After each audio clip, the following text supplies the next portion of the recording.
স্বামী হারা, নিজের বাবাকে সন্তান হারা। এখন এই মুহূর্তে আপনাদের সম্মুখে বক্তব্য নিয়ে আসছেন Zakir Hasan, United for humanity. আসসালামু আলাইকুম রহমতুল্লাহ। কোনো ভূমিকা নেই, কথা একটাই, যদি তুমি ভয় পাও তবে তুমি শেষ, আর যদি তুমি রুখে দাঁড়াও তবেই বাংলাদেশ। আমাদের এই বাংলাদেশের জায়গা থেকে তৌহিদি জনতা ততবর আমাদের ইয়ং জেনারেশন যারা আছে, আমরা আল্লাহ তাআলাকে সাক্ষী রেখে বলতে পারি, যদি আমাদের বড়রা আমাদেরকে রাষ্ট্রীয়ভাবে ফিলিস্তিনের যুদ্ধের জন্য ডাক দেয়, ইসরায়েলের বিপক্ষে, তবে আমরা একটা স্লোগান সামনে নিয়ে ঝাঁপিয়ে যাব, সেটা হলো আমরা সবাই রসুল ছাড়া ভয় করি না বুলেট বোমা।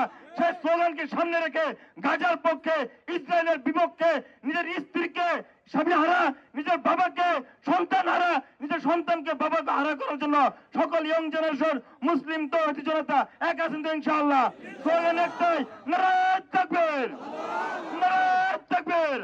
আল্লাহ তাআলা প্রত্যেককে জিহাদের তামান্না ঐক্য হয়ে কাজ করার তৌফিক দান করুন। এই মুহূর্তে বক্তব্য নিয়ে আসছেন